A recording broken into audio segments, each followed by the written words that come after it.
I'm Dr. Craig Schindler. These teachings are from my book, The Call, From Darkness to the Gathering Light.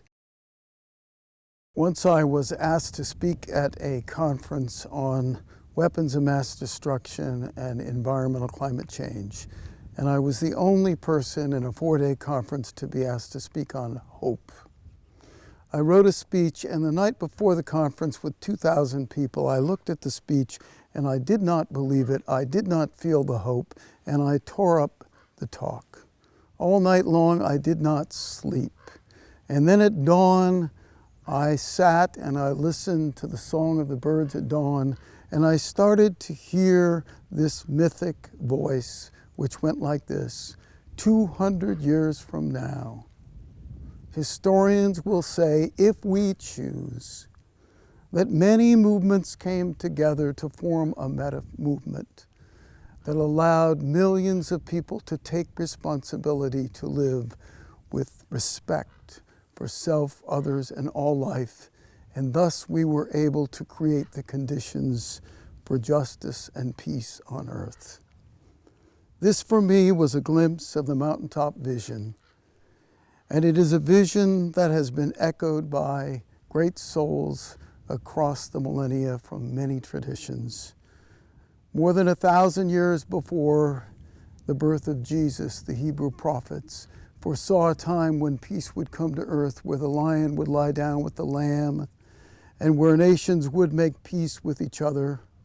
500 years before Jesus, the Buddha said that enlightenment is possible and that we must commit ourselves to reduce the suffering of all beings. And Jesus said, "Blessed are the peacemakers, for they shall see God." And I take you down now to April 3rd, 1968, where Dr. Martin Luther King, speaking in Memphis, gave the last talk of his life.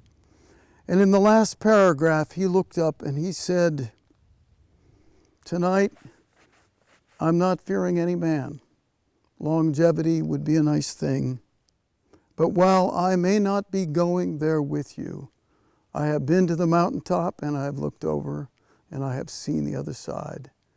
And I have seen that we people, my people, humanity is going to make it to the promised land."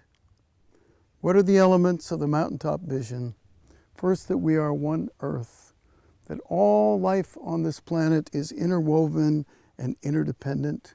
60 years ago, the bay right over here, Monterey Bay, was dying, and then it was turned into a marine reserve, and because we've left it alone, it is one of the richest sanctuaries on the planet. We are one interdependent earth, and we're one human family. The genetic scientists tell us that all human beings on this planet are descended from one mother 180,000 years ago. We're not only spiritually brothers and sisters, we are biologically brothers and sisters. And there is one vision articulated by all the great religions, which is the dream of peace on earth. It is the most abiding aspirational dream of the human species. And the fourth method is the way we get there. It is the global ethic of respect for self, for others, and for all life.